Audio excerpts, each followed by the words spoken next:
তেঁতুলিয়া জামে মসজিদ এটি বর্তমানে সাতক্ষীরা জেলার তালা উপজেলা তেঁতুলিয়া গ্রামে অবস্থিত। এটা সাতক্ষীরার এক বিরাট পুরনো ঐতিহাসিক এক নিদর্শন। এই মসজিদটি নির্মাণ করেছিলেন খান বাহাদুর কাজী সালামতুল্লাহ খান। কাজী জমিদার পরিবার এবং তার বংশধর এই মসজিদটি প্রতিষ্ঠিত করেন।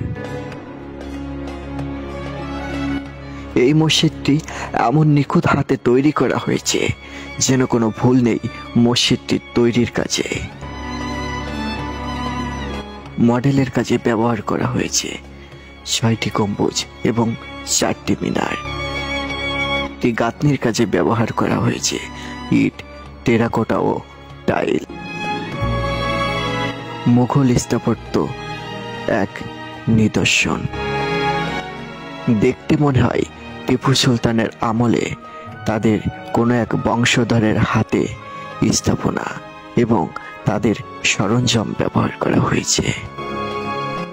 চারিদিকে ঘিরে রয়েছে যেন এক প্রকৃতির সাজ।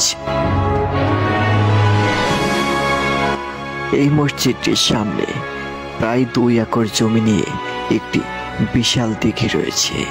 দিঘিতে হচ্ছে ভিন্ন ভিন্ন মাছের চাষ।